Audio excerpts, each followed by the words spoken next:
Dia mengira kalau itu hanya miliknya sendiri. Penemuan jejak kaki tiba-tiba membuat Roger tidak nyaman, dan dia bisa mengikuti jejak tersebut. Dia menemukan kapal perang di sisi lain pulau. Meski bersemangat, Roger sedikit khawatir. Untuk mengetahui apa yang terjadi, Roger harus berani pergi ke sana. Ternyata itu adalah kapal perang Jepang. Dilihat dari penampilannya kapal, itu pasti sudah terdampar sejak lama. Di dalamnya berantakan, dan tidak ada tanda-tanda siapapun. Tapi tiba-tiba muncul gorila yang mengejutkan Roger. Gorila itu mengarahkan pistol ke arahnya. Saat Roger mencoba menghindar, perlahan pistol itu tidak sengaja meletus. Gorila yang ketakutan menjatuhkan senjata dan memeluk Roger untuk perlindungan. Roger yang perhatian belajar dari tulisan di pergelangan tangan gorila itu bahwa namanya Koko. Dia berasal dari negara yang sama dengan Roger. Dia adalah eksperimen terlatih yang sangat cerdas. Setelah beberapa saat berkomunikasi, Koko sepertinya memahami bahasa manusia dengan sempurna, dan dengan bimbingannya Roger menemukan banyak alat berguna di ruangan kargo yang memudahkan mereka. Dengan usaha bersama, dalam hitungan hari mereka membangun villa mewah. Dengan Koko hidup Roger tidak kesepian. Koko sering dengan sukarela membantu pekerjaan rumah.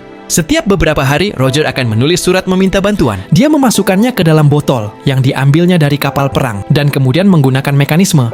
Dia menyiapkan dirinya dengan tarikan sederhana. Botol itu akan meluncur dengan lancar dan aman sampai ke lautan, berharap ditemukan dan diselamatkan. Begitulah keadaannya mereka meminum anggur setiap hari. Mereka hidup bebas di pulau surga ini. Dan ketika mereka tidak ada lagi yang dilakukan, mereka bermain golf. Keterampilan Roger saat bermain golf selalu menjadi bahan ejekan Koko. Ketika mereka lelah, mereka menggunakan semprotan yang dikembangkan Roger dan mandi di air mineral alami. Pada hari ini mereka menemukan gua di pulau terpencil. Roger yang penasaran dan memberanikan diri untuk masuk. Saat dia semakin dalam, Roger sampai di ruangan besar dengan apa yang tampak seperti mulut, lubang hidung, dan mata, yang mana itu adalah patung dewa batu. Tepat pada saat Roger mengeluarkan kepalanya, tiba-tiba dia melihat seorang wanita berlutut menyembah dewa. Wanita itu terbangun dan kemudian mengambil batu lalu melemparkannya ke Roger. Tetapi Roger dengan mudah menghindar. Setelah banyak kesulitan, wanita itu akhirnya ditaklukkan oleh Roger dan dibawa kembali ke rumah. Melihat pria yang ada di depannya tampaknya tidak bermaksud jahat, wanita itu menurunkan kewaspadaannya. Namun karena hambatan bahasa mereka